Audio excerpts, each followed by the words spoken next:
विद्यार्थियों नमस्कार।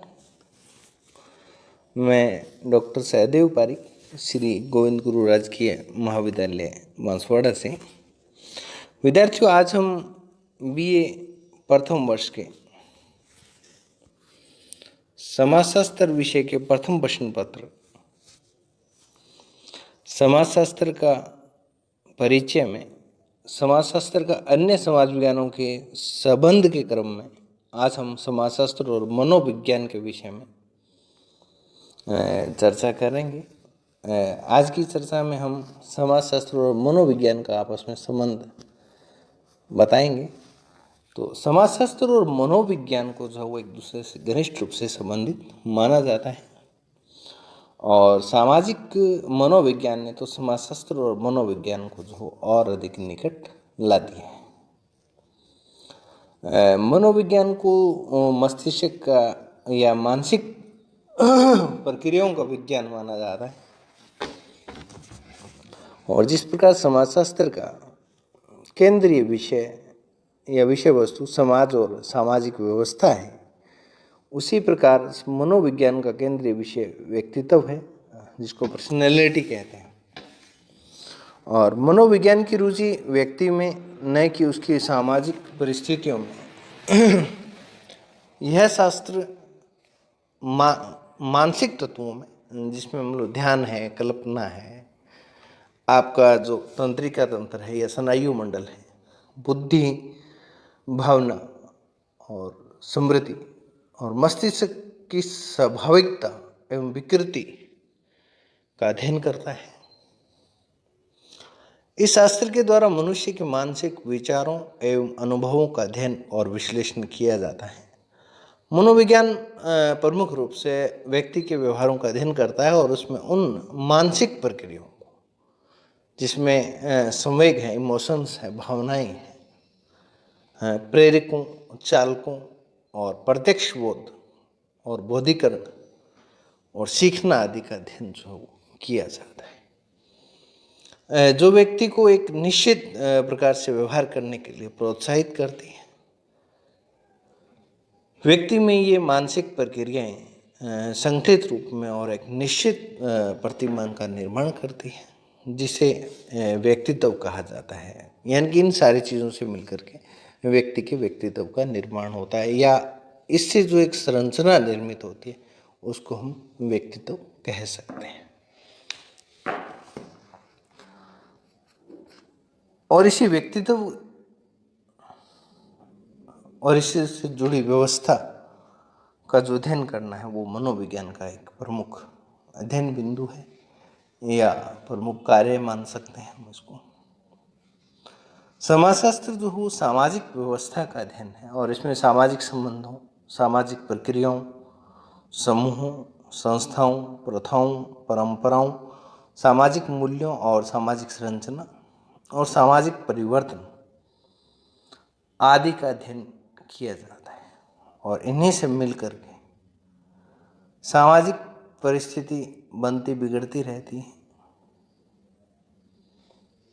और समाजशास्त्र जो है वो व्यक्ति के बजाय प्रमुखतः इसी सामाजिक परिस्थिति का अध्ययन करता है। विद्यार्थियों, मनोविज्ञान और समाजशास्त्र का जो संबंध है वो व्यक्ति और समाज के संबंध के साथ भी जुड़ा हुआ है। व्यक्ति और समाज के संबंध के बारे में तीन प्रकार के जो मतांतर है, दृष्टिकोण हैं, पाए जाते हैं। पहला जो प्रथम मत है उसको मानने वाले समाज के बजाय व्यक्ति को ज़्यादा महत्व एवं प्राथमिकता देते हैं और इस वर्ग में फ्राइड है, J.S. मिल है, शामिल होते हैं और इन्होंने व्यक्तिगत इच्छाओं, संवेगों एवं उद्देश्यों को सामाजिक संबंधों एवं संस्थाओं का आधार मानते हुए समाज के बजाय व्यक्ति को प्रधानता देने के कारण ही ये विद्वान मनोविज्ञान की प्रमुख विज्ञान और समाजशास्त्र को ही उसकी एक शाखा मानते हैं।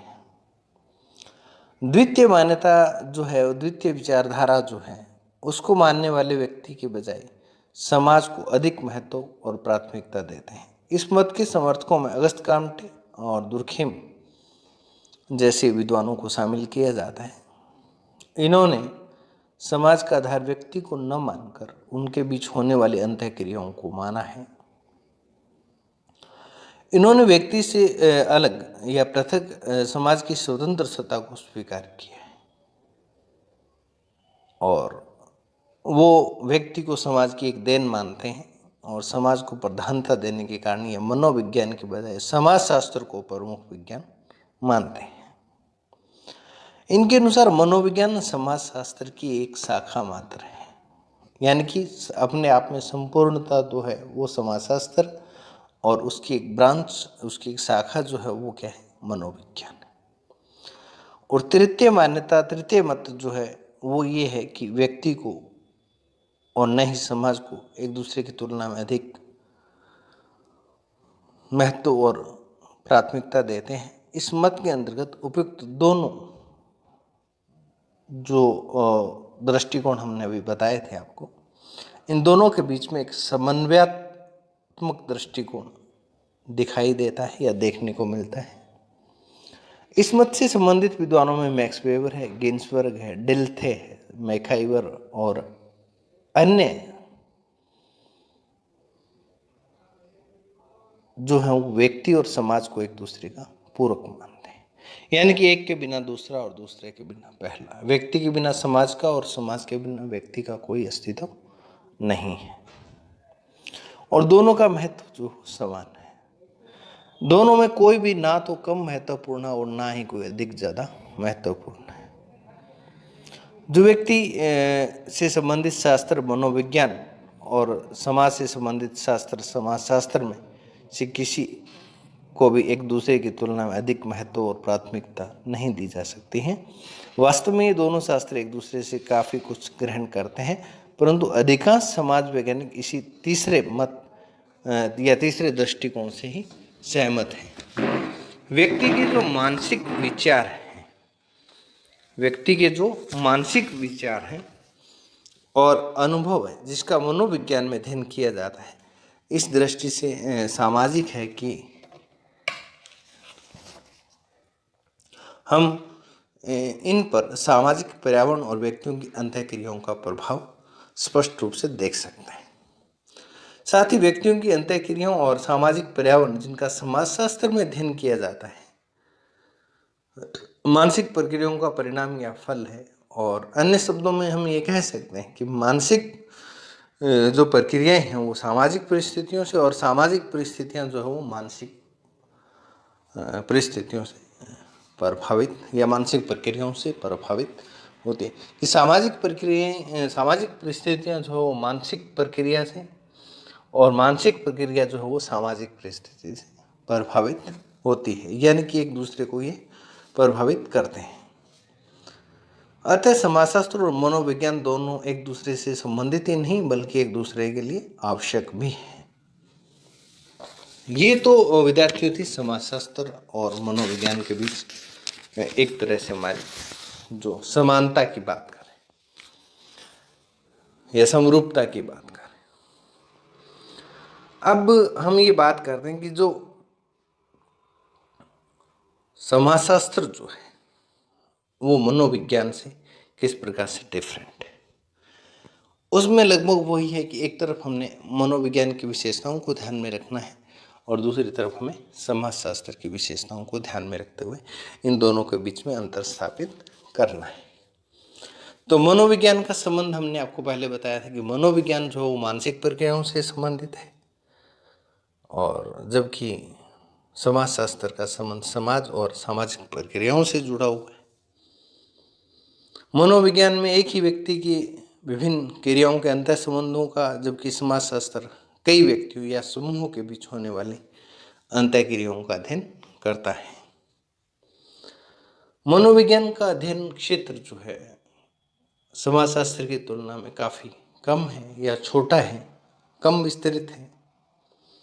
और जबकि समाजशास्त्र जो है वो व्यक्तियों के सामाजिक संबंधों, सामाजिक अंतःक्रिया और उनके जीवन का अध्ययन करता है, तो इसलिए इसका जो क्षेत्र है, अध्ययन क्षेत्र है, जो विस्तृत है। मनोविज्ञान और समाजशास्त्र में एक अंतर जो है वो दृष्टिकोण को लेकर के भी पाया जाता है। तो व्यक्ति की मानसिक प्रक्रियाओं का अध्ययन करने के कारण मनोविज्ञान का दृष्टिकोण व्यक्तिक है, यानी कि व्यक्ति विशेष की मानसिक प्रक्रियाओं का अध्ययन तक सीमित रखता है, जबकि समाजशास्त्र जो है वो समूह विशेष की परिस्थिति का अध्ययन करता है। इसलिए उसका दृष्टिकोण क्या है, व्यक्तिगत नहीं होकर के सामाजिक। तो ये आज का जो हमारा वीडियो था और आज का जो हमारी समानता थी वो समाजशास्त्र का अन्य समाज विज्ञानों से संबंध में अंतिम कड़ी के रूप में हमने समाजशास्त्र और मनोविज्ञान का जो हमारा रह रहा था उसको हमने आज इसमें किए हैं। तो निष्कर्ष रूप में हम ये कह सकते हैं कि सभी सामाजिक विज्ञान जो हैं वो एक दूसरे के पूरक हैं, यानी कि एक दूसरे से अलग और विरोधी नहीं हैं, तो एक दूसरे का सहयोग करते हैं और समाज में एक समग्रता है। और इसी कारण जीवन के विभिन्न पक्षों को कभी भी एक दूसरे से पूर्ण रूप से अलग या पृथक नहीं किया जा सकता है। ऐसी स्थिति में समाज के विभिन्न पक्षों या पहलुओं का अध्ययन करने के लिए सामाजिक विज्ञानों को भी एक दूसरे से अलग नहीं कर सकते। और सभी सामाजिक विज्ञान जो हैं वो अपने अध्ययनों के दौरान एक दूसरे विज्ञान की मदद लेते हैं, क्योंकि इन सब का उद्देश्य एक ही है और वो है कि समाज के विभिन्न पहलुओं का अध्ययन करते हुए और समग्र रूप से संपूर्णता में पूर्ण समाज को समझना। तो आज के वीडियो में इतना ही। आगामी वीडियो तक के लिए धन्यवाद।